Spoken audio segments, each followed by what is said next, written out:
Yo, what's going on? It's your boy LJ, and you are now tuned in to Grind Season TV. Get on your grizzly, boy. Lotto, you watching Grind Season TV. Get on your grizzly. Your boy Nana, man. It's Grind Season TV. Get on your grizzly.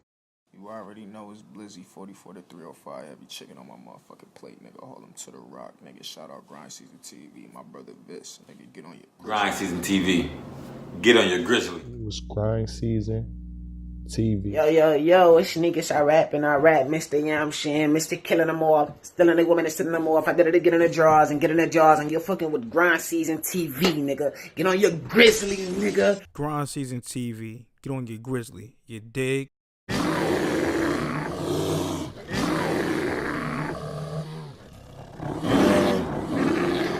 It's Grind Season TV. We in the building. I got my boys BlockStar Nation in here. Yeah. It's goody. Yeah. Y'all can introduce yourself individually before we go in. Big Bronco. Boy Wise. The boy H. Flawless. And yes in the gang. BlockStar Nation, man. BlockStar Nation, man. I heard these guys, honestly, scrolling through Instagram, and somebody had posted one of you guys' song. I believe it was Enterprize. Yeah. That one is Enterprise and Bam is the second half. Yeah, so I was listening to that. I'm like, oh, these dudes is talented. You guys, you could tell that you guys got more of the older school swag. Not doing what these young boys is doing, but y'all got bars. Yeah. How much I can say y'all got bars. So, how did BlockStar Nation start as a group? Well, at first it started, just to, give a little history, it started, I was rapping in like 2005, 2004, and me and my other homeboy actually started a group. So, but we didn't, we ain't really had no direction. We was just doing music because we liked it, you know what I'm saying? And then I started really taking it more serious. And then he was rapping, but we wasn't together yet. Like I was off doing my own thing, recording and stuff. And then they eventually, we just formed like Voltron and, formed a group and we started mobbing ever since, So that makes sense. Almost like Slaughterhouse. Like, y'all always individually just doing y'all thing. Like, yo, you nice, I'm nice, he's nice. Let's become a super group basically. Right. And then we just developed like, chemistry, create songs together and, figuring out what direction we wanted to go with. So respected. What's the first song or project you guys ever worked on together? Welcome to the Nation. All of us. We got out right now. That was the first joint we really did because it was like we was honing our skills because he was already seasoned. He had did it already. So we was honing our skills while he was coming back and kind of like giving us that, okay, you need to work on this, that, and the third. So we was honing our skills while he was already out there making music and so we was learning from him. But once we got it together and we like, okay, y'all ready. And that's when we started going. And after that, we just been killing them. I always was a fan of this nigga. Like, my whole biggest thing was like, yo, I gotta get nice and get right to get on track with this. Facts. You know what I'm saying? That was that pressure. The whole boy Mike like, was crazy. So, I respect that because I'm listening and a lot of guys now I talk to them, they be like, oh, when we rap, it's not a competition. I know that y'all might not say it's like a real competition, but amongst yourselves, y'all like, yo, if I'm on this verse and you on this song, you're not gonna put no bullshit out there. Definitely. And even as brothers, like the locks of them do, like, yo, I'm still trying. That's my man. But I'm still my man. He gotta work. Exactly. So I respect that. But I see that you guys, as a group, what's one of the things that you guys find to be challenging for people that don't have the chemistry that you guys have or try to be on the same page? Number one, we grew up in the same hood, so we knew each other before like rap came. Like he was still rapping, but like we grew up in the same hood, so like we knew each other since yay high. So it's a brotherhood already, you know what I mean? So it was like music came secondary. We had that brotherhood already, Most definitely. And I think that's what a lot of guys lack, because like you said, with the Slaughterhouse group, they just get talent and put it together. And sometimes it doesn't mesh that well because you got different opinions, and we all move the same. We think like minded, you know what I mean? So and one thing I never but just because I started the first, I never wanted to do it by myself. Yeah. You know what I mean? I always thought, you know, like how Cam was with Dipset, how 50 was with G-Unit, you know what I'm saying? We all got yeah, you know what I mean? Right. I think that make things more powerful when you got a team with you. You know what I'm saying? I respect it. I mean, like you say, y'all definitely like-minded. Y'all all came, well, except for you. Y'all all came in, BlockStar. But like, usually y'all do, and even when I seen in y'all music videos, y'all coordinate well together. Yeah. And y'all try to make it, y'all always stay on the same page. Right. Being from Rochester, hip hop always, this music over here, period, is always overlooked because people think of New York hip hop, they think of New York City only. Facts. And like, I'm from New York City, so I know like, to me, it was a culture shock seeing guys actually have balls and stuff out there. Shout out to the guys doing it right now, they doing their thing, but a lot of them don't have the balls and able to put together a song. They could go in there and make something hit. And making a hit is not easy, but they can't rap. So that's something I see that y'all pride yourself on. Where do y'all get these influences or the motivation to do this kind of stuff? Mainly New York, Philly, Jersey, all that surrounding rap. Yeah. Specifics, the Locks, of course, the Unit, Dipset, Stack, of course, and the Riot Squad. Yeah, that's right. Shout out R.I.P. Stack Bundle. Yeah, that's a fact. Definitely.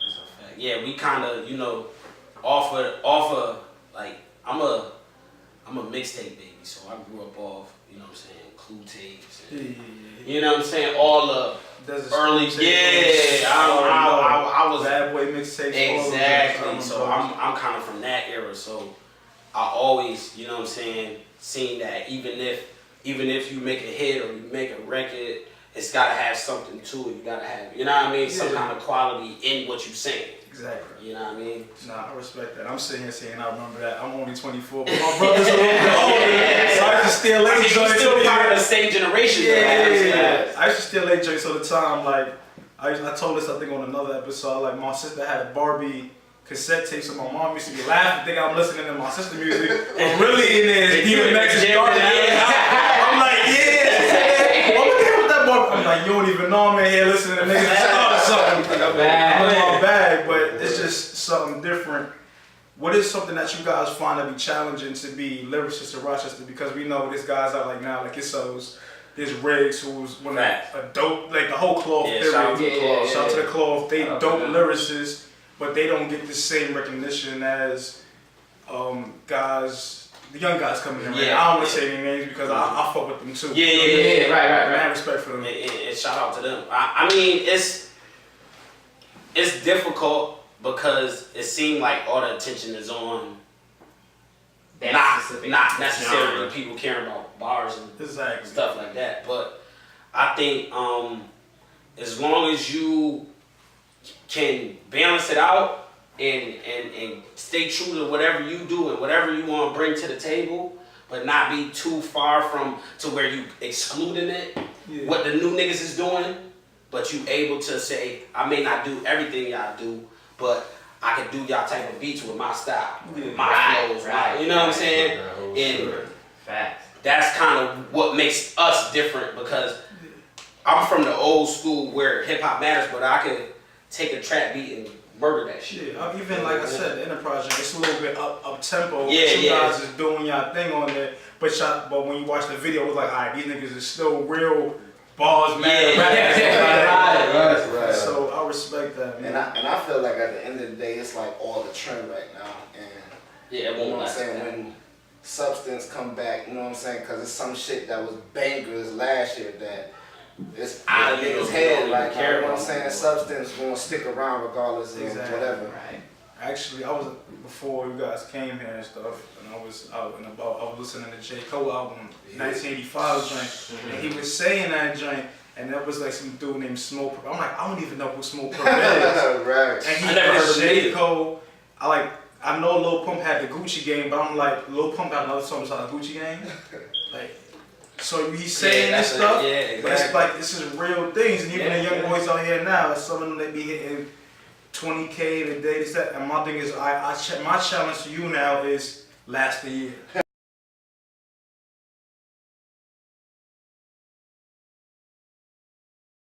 we had some technical difficulties, so we just gonna get back into it. We was definitely talking about the young boys though, and how they are so cool with just being hot, having hot music, but not understanding ownership and getting the most capital off their music. So like, y'all elaborate a little bit more for me. With our situation, I make beats, he make beats. We got our own studio. We record all our own content. We do it all ourselves. So yeah, it's a little harder because you doing all the work. Yeah. But it's worth it. It's worth it because it's worth every part of ownership that you got. You know what I'm saying? And that's sometimes what's wrong with us. We don't want to do the legwork. You know what I mean? We want somebody to sign us and take us out the hood and make it look good, and that's it. We don't really want to be businessmen about it. And the way the game is right now, you got the blueprint for successful independent artists that have actually sold millions of records. Like, I don't get it. Like, especially for the younger crowd, because y'all got the power. They're giving the artists the power. It's switching from the labels back to the artists. They gotta catch what the internet is. They gotta catch who the, you know what I'm saying? They ain't developing the artists no more. So it's different. That's actually a good point that I like to go into, because one of my things that I do believe is important is artist development, because a lot of these guys, boom, I got a hit, and then they just want to jump off. But we was talking before, can you write a song? Yeah, right. Anybody could go in there and just, yo, I'm lit, and I'm going to just say what I want to say. Yo, this beat I found on YouTube. And just go. And then just go. But it's different, like you say, I make y'all beat, so you take pride, you over there, when it's your art, it's your craftsman that they gonna critique that show, is like, I'm not just gonna put no bullshit out there. Yeah, right. Because there's a lot of niggas nowadays, they'll make up their mind and say, oh, I'm a rapper. Just off the first song, they put that bitch out. Like, with us, we started straight from the ground, you know what I'm saying? We used to play shit called, we be freestyling. We talking about a topic too long, switch the topic, all that shit, you know what I'm saying? So we all molded, still sharp and still, so we all molded, and now, like, shit, the last song we just dropped, took about like 10, 15 minutes to come up with that bitch. Yeah, that's a fact. And we polished that bitch up, recorded, we out there. Veteran. That's just because y'all been, it's like practice, it's like, you play basketball. Got memory. It's your brain now, it's not I would say to the younger artists, man, and the younger niggas that, you know what I'm saying? Take pride in what you do. Take pride in what you do, and take your craft serious and practice, man. Practice, even if it's your song, that one song you got, practice that shit till you get it down pat. Exactly. You know what I'm saying? And the team around you, because y'all a solid team. Like, no freaky for all y'all poor. I don't know who be watching this shit. Yeah, they be like, wow. You watching it all say down, they like, what? Oh my God, let the nigga finish this shit, bro. But y'all definitely are a tight-knit team, and a lot of dudes on here, they be like, well, I'm hot right now, I'm gonna bring my mans with me. But sometimes your man is just a leech. Yeah. He not, like, if you're not bringing something to the table, fuck you around me for. Exactly. That's a fact. That's a whole fact. So, like, we gonna make this a little bit of an open discussion roundtable, because we know how y'all started, we know y'all resume, y'all done y'all thing. Definitely. But I wanna allow y'all to talk y'all piece. And what would you tell the younger guys? Because J. Cole just did it to the young boys. And so y'all should do it. I feel like we should do it for the young boys right now. Also, still big y'all up and anything up. If y'all we gonna shout out BlockStar Nation. And y'all got anything up actually coming up in the work, stuff like that? Upcoming projects? Well, we got Welcome to the Nation Part 1 out right now. Go check that out. You go listen to that on YouTube. That's a fact. That Piv, SoundCloud, all that. You know what I'm saying? We just dropped, you know what I'm saying? Bang Bang. Enterprize / Bang Bang, and we got the other video out, Block Gang. Check it out. You gotta get y'all entitled, man. That's the next step. That's the next step. But what we trying to do right now, we just trying to pace ourselves. We don't want to give them too much, but we want to be still consistent enough. You know what I'm saying? So it's really about pacing, you know, controlling the narrative as much as possible as far as what we attract and bring in to get us to the next level. You know what I'm saying? So, advice for the young niggas, man, be original.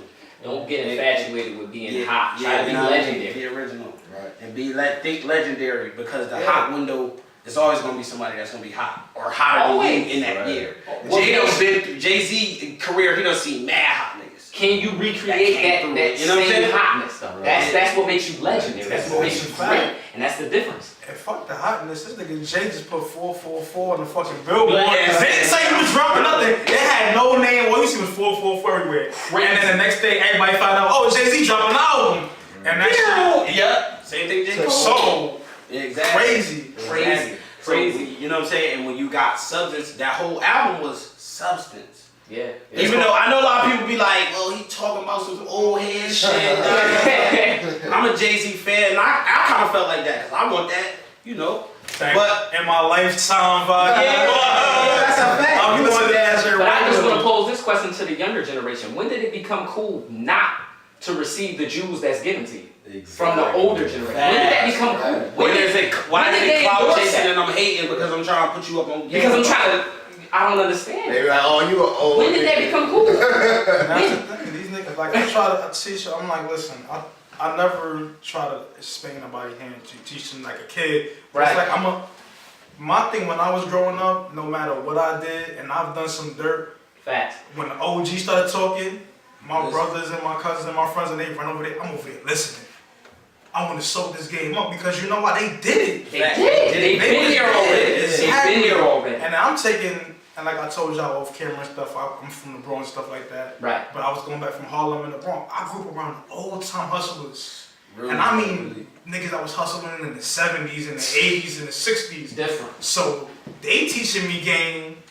Then I got a couple of dudes from the 90s teaching me game. They wanted you to be a little tough in the 90s, but in the 70s and 80s, they teaching you, nigga, you make this money, you flip this, you go do this, you go do this, you do this. Right. They teach you to own your stuff. Yeah, that's they teach you to own the block. Even if, you know what I'm saying? Not just be my mentality when I flashy. first started hustling this shit, it was never about getting put on or no shit. Let me do something with what I got and work off you. You know what I'm saying? Come out my own pocket and work on the block. Yeah, this your block, but you know what I'm saying, make my own bread for myself. You know what I'm saying? Hustle. So if I mess up, I lose this money, it's all on me. That teaches you how to be a boss and handle your situation. Exactly. And I seen a lot of niggas go out there going consume. I seen niggas get paid in weed. Like, yo, go sell this shit and then I'ma smoke my profit. Like, no, when I was doing my thing, it's like, yo, I went to go buy my gin myself. I sold it, and it's like, yo, you back already? Mm-hmm. Yeah, I'm really about getting this money. Yeah.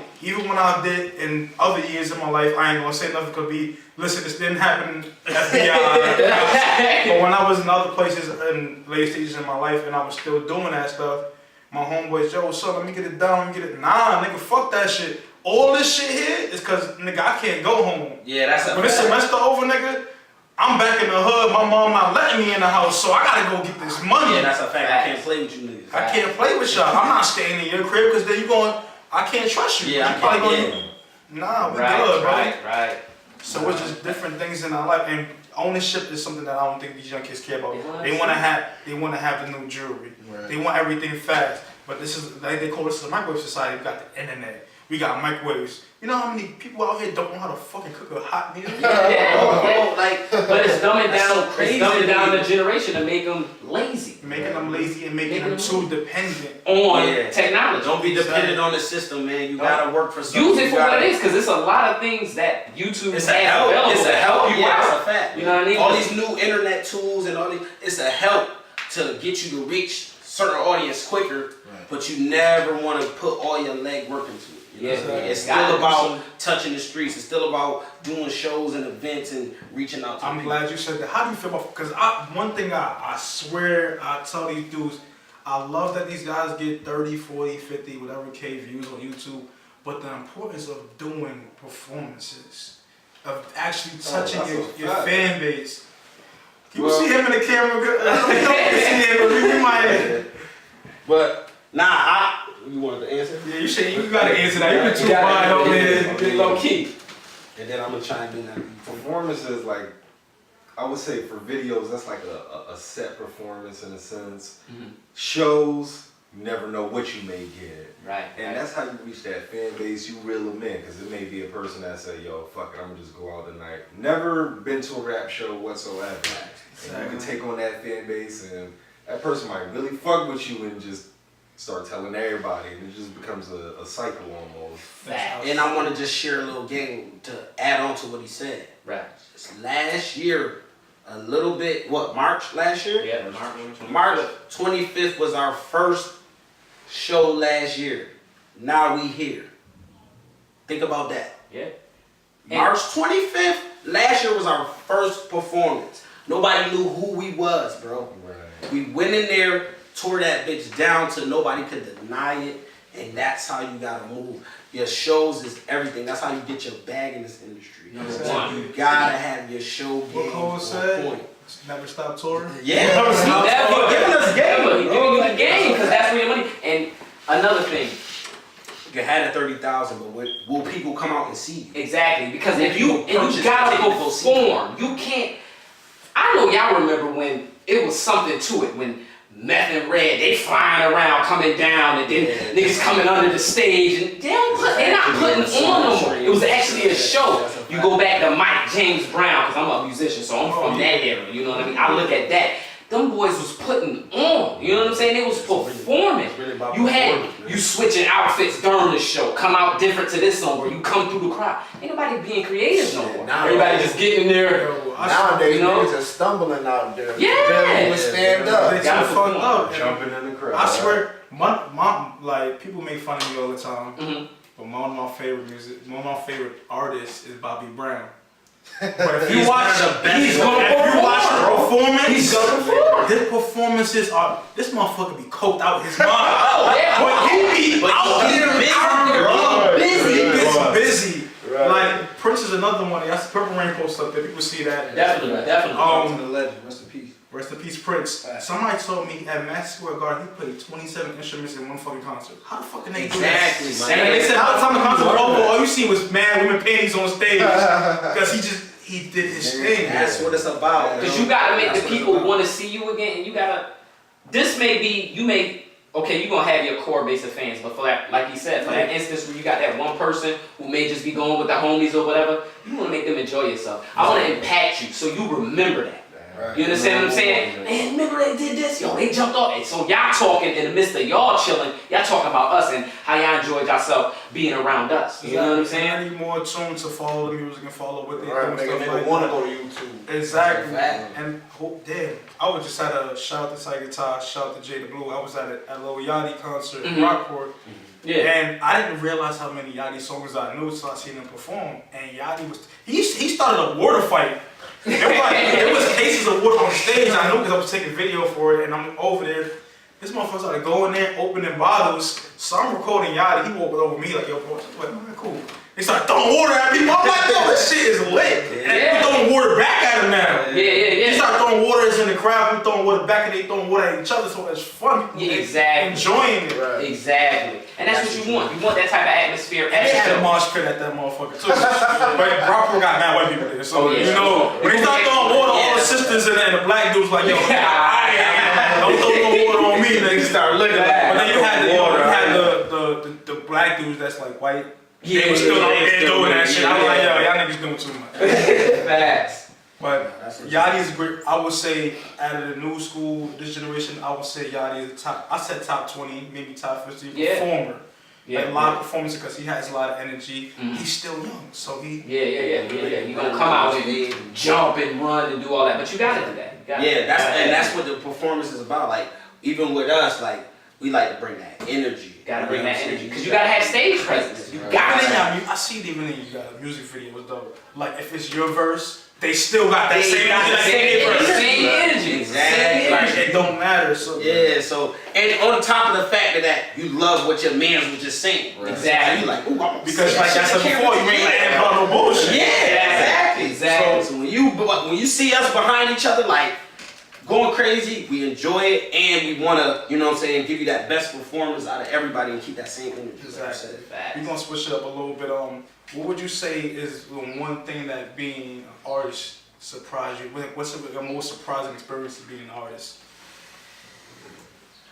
You wanna go first? That's a curveball, right? I mean, some crazy surprises. Yeah, I mean, for me, right now, it's how fast shit moving. I was gonna say the same thing. is moving to, because I don't know about everybody else in the team, but I've been waiting for this for a while. Yeah. So I've been in the trenches, you know what I'm saying? Just working on my, if I was a boxing trainer, I've been working on that left hand lead. Waiting to get my fucking first fight. And I finally got my first fight, and I just feel like it's just coming after me as far as success and more opportunities. Yeah. You know what I mean? And that's surprising. That's surprising because I didn't think it would happen. I would say for me, it's the response to the performances that we get. Like as far as being the underdog, and like he said, nobody, and then you get off the stage and you look at the faces and they like, oh nah, y'all niggas is fire. To me, that's the most surprising, because you know you hot, but until you in that environment and you know like, okay, that feeling, that surprised me. I didn't know I would feel like that level of confidence, because you know you're good, but when you put the work in and it's like satisfying. So that, you was like, damn, I know I can do this, but I ain't know people gonna fuck with me like it makes you feel, and that surprising, and it makes you want to get niggas always knew he was hot, but you know what I'm saying? Just like you said last year. That shit like really confirmed it and put the battery in the back to try to get more and motivated niggas. Right. Yeah, that's a fact. I was steamrolling, stay the fuck out the way. What I would say is surprising is how people gravitate towards our branding. Yeah, like they really fuck with the hoodies. I like one. I'm like, and people don't understand something small like that. Something small as just having a shirt with your name on it, whoever you are. That means something. That means something to the artist. I love that you bring that up, because me and my boys, my crew back home, we call ourselves GSO and stuff, and I have this argument with them sometimes. These my brothers, so it's nothing crazy. Right. So we have this debate. They like, yo, sometimes you want to move too fast, swoop. I'm like, bro, when you watch early Rockefeller videos, Dame Dash made sure everybody had on Rockefeller something. Exactly. If the cup said Rockefeller, if the jacket said Rockefeller, the motherfuckers had the Hummer with the Rockefeller shit on the side. I'm like, listen. I'm like, I just want to make sure that when we go in a club, even if we just going into a club for a night, we all got GSO on something, and these motherfuckers is in there like, who them niggas popping all them bottles in that section? Yeah, that's a fact. Oh, that's the GSO niggas. Right. That's it. Facts. Well, that's the BSN. That's gonna be another That's the BSN niggas. Like, you just got people gotta just think about that stuff, because everything when you get into this kind of life, your life, everything you do in life, even if you just go into the fucking store, somebody's watching. Yeah, that's a fact. Yeah. We went to the mall the other day. Some guy came to us like, yo. We had our BSN jackets and shit on. And he like, yo, what's that BSN shit? And we like, nigga, that's our shit. That's our group. That's our music. That's our label and shit.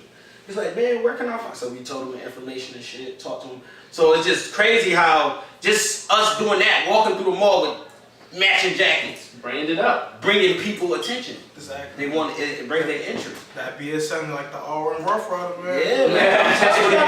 Yeah, man.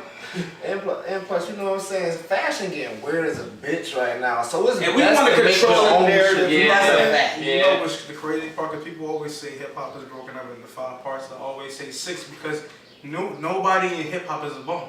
Everybody hip hop want to be fly. Yeah, that's it. My jewels gotta be this. Right. My sneakers gotta be this. My sneakers gotta be. Motherfucker, Future said, I just fucked your bitch some Gucci flip flops. Flip flops gotta be even. Everything matters. Right. Like right now, there's up people like, yo, so you probably just. I'm like, it's summertime. If I was in the P's, I'd be wearing my Adidas, my shorts, my shirt, and my white color, my hand, and a do-rag, chilling on the block. Play ball. Remember when I was the young nigga playing ball? Now I'm just in a different position now. So, goddamn, we having fun right now. We just talking shit. But, we talked about becoming things you guys got going on. The culture of Rochester, because I know you guys got fans from different places now. Yeah.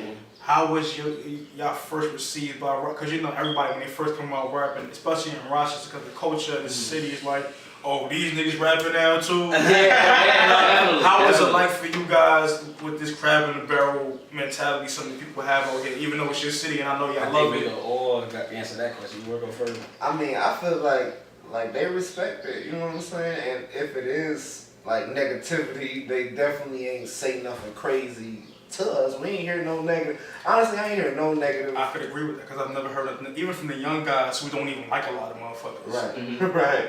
I ain't heard. And you know, like if my boy, but some of these young niggas don't like Inf. Inf my brother, I love Inf. Like shout out to Inf. Shout out to Inf, but people don't like him. Right. But I've never heard negative thing about you guys. Not Nah, I'm gonna keep it a buck. Like in the beginning, sometimes you can feel like, cause you from Rochester, so you see it happen to other niggas. So you kind of put it in your mind, like niggas ain't gonna fuck with me. So it's just a Rochester, New York, Rochester nigga mentality. You don't fuck with niggas, niggas don't fuck with you. You know what I'm saying? You don't fuck with they movement.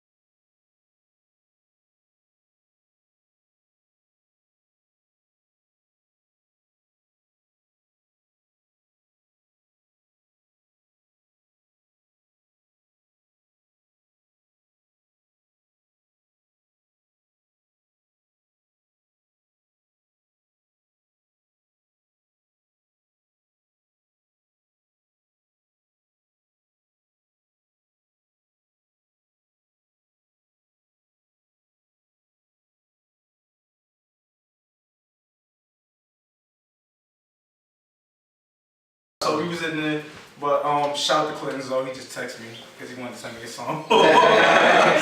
I'm not in my car right now. I had posted early before we did the interview that I was in my car. And like with you guys, like I do everybody else, it's one thing to listen to music in headphones and listening to it on TV. Yeah. But I've been watching Elliot Wilson do that car test thing. Yeah. So now that's something that I do. Like I play my music in my car. Other I play my music, other artists like y'all music in my car, and I'm like, alright, this shit fire. I'm gonna fuck with this shit right here. And then when I listen to, like I told you, when I listen to Enterprize and stuff like that, I'm like, I fuck with this shit. And I think I might start doing interviews in my car. Listen, yo, I'm playing this shit. Yo, this shit's a wave right here. Right. Nah, man, that's what it's about, though. You know what I'm saying? Because visuals always put a picture in your mind, but when you on your own imagination and that person's music makes it way more better. Exactly. You know what I'm saying? So you can just not see how they look, not see the cover or nothing. You just hearing the sounds and putting their own picture in your mind. That's what makes it. A lot of artists get mad at me because they're like, yo, you don't know who I am? I'm like, yo, I'll tell people to send me an email. I'll play the music off my phone when I connect it to the aux.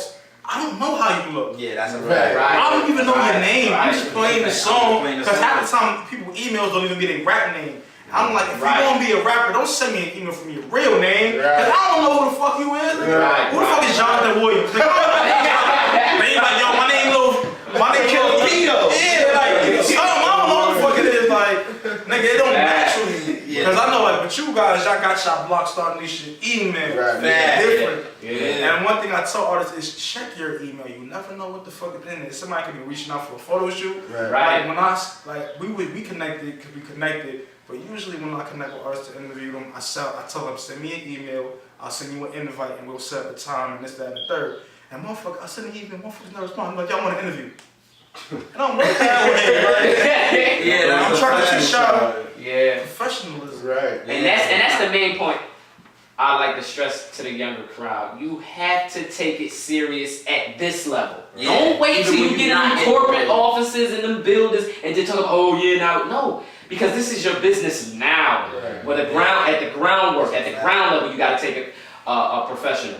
Every time we got an event, okay, we're gonna try to be 15 minutes early, 20 minutes early, or whatever. We try to get there. Can we rehearse? We ain't playing. It's because this is, at the end of the day, this is your life. You are your brand.